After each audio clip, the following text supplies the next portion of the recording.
Welcome, and let's go review Where's Waldo for the NES.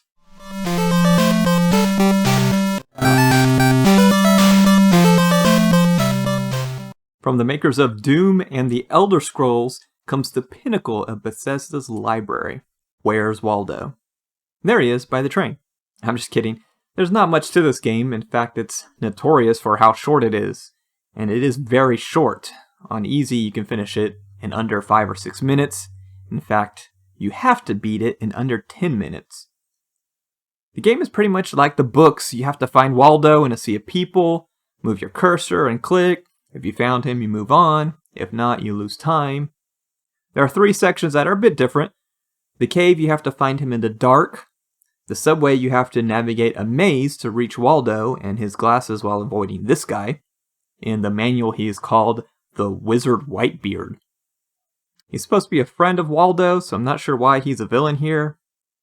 Anyways, there is a final level in which you play a slot machine to get 3 Waldos.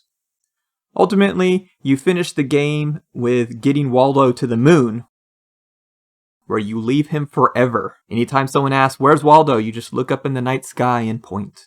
Increasing the difficulty to medium on hard does change it up a bit.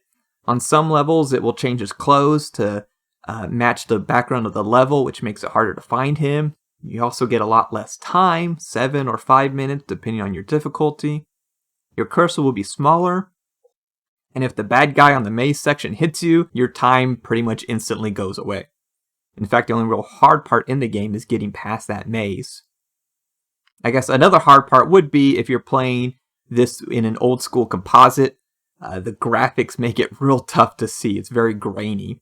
The footage you're seeing here is in 1080p from a high-def NES HDMI mod. Glorious high-def NES gameplay right here.